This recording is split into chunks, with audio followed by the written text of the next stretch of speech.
Hi నమస్తే welcome to the Story Bazaar. నా పేరు దివ్య. ఈరోజు నేను హైవే అనే సస్పెన్స్ హారర్ స్టోరీతో మీ ముందుకు వచ్చేసాను. దీని రచయిత కుంచశ్రీ. మరి ఆలస్యం చేయకుండా కథలోకి వెళ్ళిపోదామా? ఆ రోజు ఆదివారం అమావాస్య. ఒక లారీ హైదరాబాద్ శివార్లలో 12వ మైలు రాయి దగ్గర వెళ్తూ ఉన్నట్టుండి అదుపు తప్పి యాక్సిడెంట్కు గురైంది. డ్రైవర్, క్లీనర్ ఘోరంగా అక్కడికక్కడే చనిపోయారు. ఆ మరుసటి రోజు ఉదయమే అన్ని న్యూస్ ఛానల్లో, వార్తాపత్రికల్లో రోడ్డు ప్రమాదం గురించి విస్తృతంగా ప్రచారం జరిగింది. పోలీసులు దర్యాప్తు చేయగా అదుపు తప్పి బోల్తా పడిందని, యాక్సిడెంట్ కేసు కాదని కేసు క్లోజ్ చేసి మూసేశారు. మరలా ఒకరోజు అదే సంఘటనా స్థలంలో ఆదివారం అమావాస్య 12వ మైలు రాయి వద్ద కారులో వెళ్తున్న ఒక కుటుంబం యాక్సిడెంట్కు గురైంది. రోజు మాదిరే ఈసారి కూడా టీవీలలో, దినపత్రికలలో హైవే యాక్సిడెంట్ గురించి దుమ్ము దుమారం లేపారు.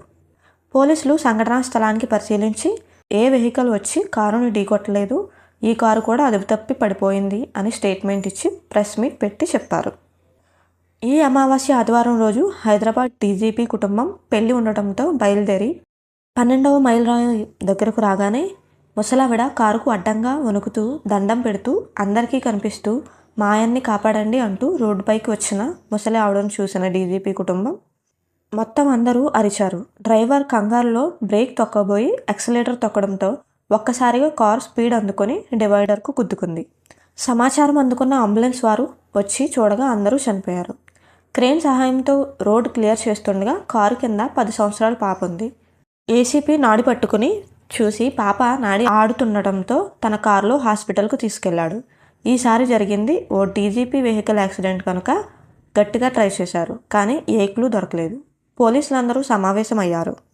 ఆ ఏరియా ఎస్ఐను అడగగా చాలా యాక్సిడెంట్లు అక్కడ జరుగుతున్నాయి సార్, అక్కడ ఎలాంటి క్లూ దొరకటం లేదు, ఎలాంటి మలుపు లేదు, అయినా అక్కడ డేంజర్ జోన్ హైవే అని బోర్డు పెట్టిన ప్రమాదాలు జరుగుతూ ఉన్నాయి సార్ అంటూ, సార్ ఇవన్నీ ఆదివారం అమావాస్య రోజు జరుగుతున్నాయి అన్నాడు. ఎస్ఐ మాటలు ఏసీపీ కొట్టిపడేశాడు. డీజీపీ గారి మనవరాలు ఎలా ఉంది అని అడిగాడు ఏసీపీ. హాస్పిటల్లో ట్రీట్మెంట్ జరుగుతుంది అని చెప్పారు. సరే ఆ అమ్మాయి నార్మల్ అయ్యాక ఇన్ఫామ్ చేయమన్నాడు.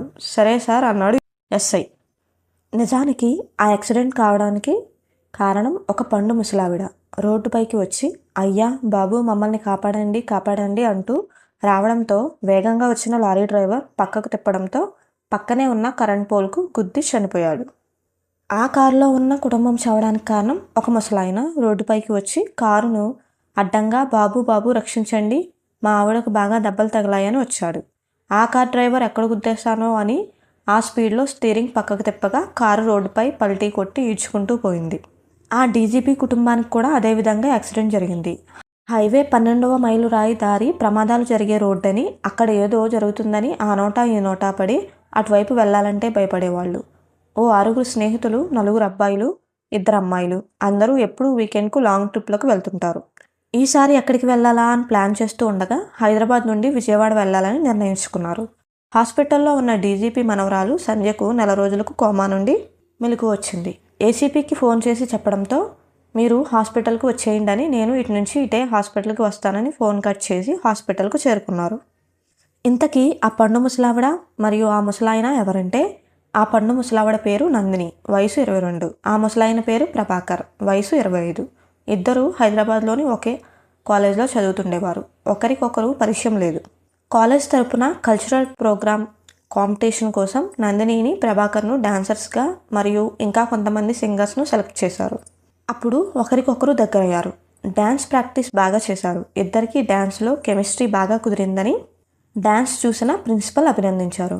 అమెరికాలో జరిగే కల్చరల్ కాంపిటీషన్కు కాలేజ్ తరపున పంపగా ఫ్లైట్లో ఇద్దరు పక్కపక్కనే కూర్చున్నారు. ఉదయానికి ఒకరిపై ఒకరు పడుకుండిపోయారు. డ్యాన్స్ ప్రోగ్రాం తెలుగు జాతి గురించి అద్భుతమైన పాటకు డ్యాన్స్ వేసి ఆకట్టుకుని కాలేజ్కు బంగారు పతకాలు, షీల్డ్స్ తీసుకొచ్చారు. కాలేజ్ యాజమాన్యం అభినందన సభ ఏర్పాటు చేసి అందరికీ తెలిసేలా చేశారు. ప్రభాకర్ అమ్మానాన్నలు, నందిని అమ్మానాన్నలు వీరి ప్రతిభ చూసి ఆనందించారు. ఇరువురి కుటుంబాలు బాగా కలిసిపోయాయి. నందిని, ప్రభాకర్ల స్నేహం ప్రేమగా మారి ఇద్దరూ హైదరాబాద్ అంతా బాగా తిరిగి వారి అమ్మానాన్నలకు తెలిసి ఇద్దరికీ పెళ్లి చేశారు. హనీమూన్కు కారులో హైదరాబాద్ నగర శివార్లలో రాగానే ఇద్దరు మాటల్లో నవ్వుతూ బాగా స్పీడ్గా వెళ్తుండగా నందినికి ముద్దు పెట్టుకుంటూ దారి చూసుకోలేదు. ఎదురుగా వచ్చిన లారీ గుద్దడంతో ఇద్దరికీ బాగా గాయాలయ్యాయి. కొన ఊపిరితో కొట్టుమిట్టాడుతూ ఒకరినొకరు రక్షించుకోవాలని హైవేలో పోతున్న వాహనాలను ఎంత ఆపినా ఆగకుండా పోయాయి. ఇద్దరూ అక్కడికక్కడే చనిపోయారు. ఆ స్నేహితులందరూ హైదరాబాద్ నుండి విజయవాడ వెళ్ళాలని నిర్ణయించుకున్నారు. లగేజ్ అంతా రెడీ చేసుకుని రాత్రికి బయలుదేరాలనుకున్నారు. హాస్పిటల్కు చేరుకున్న ఏసీపీ సంధ్యని ఎంక్వైరీ చేశాడు. సంధ్య, నువ్వు భయపడకు, ఆ రోజు ఏం జరిగిందో చెప్పమన్నాడు. ఆ రోజు రాత్రి నానమ్మ, తాతయ్య, అమ్మ, నాన్న, అన్నయ్య, చింటూ అందరం కలిసి ఇంటి దగ్గర నుండి బయలుదేరాం. చాలా దూరం ప్రయాణం చేసిన తర్వాత రోడ్డుపైకి ఒక ముసలావిడ వస్తుండడం మేము అందరం చూసి ఎక్కడ ఆవ్వను గుద్దేస్తామోనని కళ్ళు మూసుకుని అరిచాము. ఆ తర్వాత ఏమైందో తెలియదు అంకుల్, అంది సంధ్య. స్నేహితులందరూ ఇంటి దగ్గర జీప్లో లగేజ్ వేసుకుని బయలుదేరారు. పాటలు పాడుకుంటూ, గిటార్ వాయించుకుంటూ హైవే గాలిలో తేలిపోతూ హైవే స్పీడ్లో పోతున్నారు. ఏసీపీ పడుకుని ఆలోచిస్తూ ఉండగా సడన్గా ఎస్ఐ చెప్పిన మాటలు ప్రతి ఆదివారం అమావాస్య రోజు ఈ యాక్సిడెంట్లు జరుగుతున్నాయని గుర్తుకు వచ్చాయి. వెంటనే ఎస్ఐ ఫోన్ సంధ్యను పోలీసులను తీసుకుని 12వ మైల్ రాయి దగ్గరకు వచ్చేయమని చెప్పి ఏసీపీ బయలుదేరాడు. ఏసీపీ, ఎస్ఐ, సంధ్య, పోలీసులు అందరూ దాక్కుని చూస్తున్నారు. చాలా సమయం తర్వాత దూరంగా ఏదో వెహికల్ వస్తున్న లైట్లు కనపడ్డాయి. అందరూ అలర్ట్ అని ఏసీపీ అన్నాడు. ఆ వాహనం చెరువుగా వస్తుంది. చెట్ల పొదలమాటున ఒక ముసలవ్వ తెల్లటి కళ్ళతో, నెరిసిన జుట్టుతో, తెల్లటి చీరలో వణుకుతూ బయటకు వచ్చి రోడ్డెక్కింది. అందరూ అప్రమత్తంగా ఉండండి అని ఏసీపీ అన్నాడు. రోడ్డెక్కిన ముసలవ్వ, కారు ఆపు నాయనా, మా ఆయనని కాపాడండి అంటూ రోడ్డుపై విలపిస్తోంది.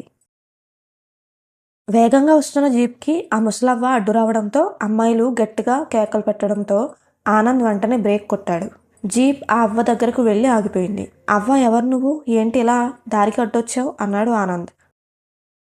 బాబు, మా ఆయన్ని కాపాడు నాయనా అన్నది. ఎక్కడున్నాడు అని అడిగాడు. అదిగో నాయనా, ప్రాణాలు పోయేలా ఉన్నాయి అన్నది. రే, అందరూ దిగిరండి, ఆ ముసలాయన్ను హాస్పిటల్కి తీసుకెళ్ళాలి అన్నాడు. పోలీసులు అందరూ చుట్టుముట్టారు. ఏసీపీ, ఎవరూ భయపడకండి అన్నాడు. హాస్పిటల్కు ముసలావిడను, ముసలాయన్ని చేర్చారు. డాక్టర్స్ ట్రీట్మెంట్ చేశారు. ఆ రోజు నుండి వారి ఆత్మలు ఒకరి ప్రాణాలు ఒకరు కాపాడుకోవాలని ముసలివాళ్లైన వాహనాలు ఆపుతున్నారు. ఎవరో వాహనం కింద పడబోతున్నారనుకుని వీరందరికీ యాక్సిడెంట్స్ అవుతున్నాయి. నందిని, ప్రభాకర్లు ఆ యువ స్నేహితులకు హాస్పిటల్ బెడ్ పై నుండి కృతజ్ఞతలు తెలిపి పై లోకాలకు వెళ్ళిపోయారు. దయచేసి నేను ఈ కథ ద్వారా చెప్పాలనుకున్నది అర్థమైంది అనుకుంటున్నా. అయినా ఒకసారి తెలియజేస్తాను. మీ ఎదురుగా జరుగుతున్న యాక్సిడెంట్లు పట్టించుకోకుండా వెళ్ళకండి. వారి ప్రాణాలు కాపాడి మీరో దేవుడవ్వండి. వారికి తిరిగి ప్రాణం పోసినా మీరు మరో బ్రహ్మ అవుతారు. ఇవి రచయిత్రి గారి మాటలు. కానీ ఇలాంటి సంఘటనలు ఈ మధ్యన చాలా జరుగుతున్నాయి. యాక్సిడెంట్ అయిన వాళ్ళని హాస్పిటల్కి తీసుకెళ్లకుండా ఫొటోస్, వీడియోస్ తీస్తున్నారు. దాంతో చాలామంది ప్రాణాలు కోల్పోతున్నారు. దయచేసి మీ ముందు ఇలాంటి సంఘటనలు ఏమైనా జరిగితే ముందు సహాయం చేయండి. కథ నచ్చితే లైక్ చేయండి అండ్ ఇలాంటి మరిన్ని కథల కోసం మన ఛానల్ని సబ్స్క్రైబ్ చేయండి. Thank you for listening.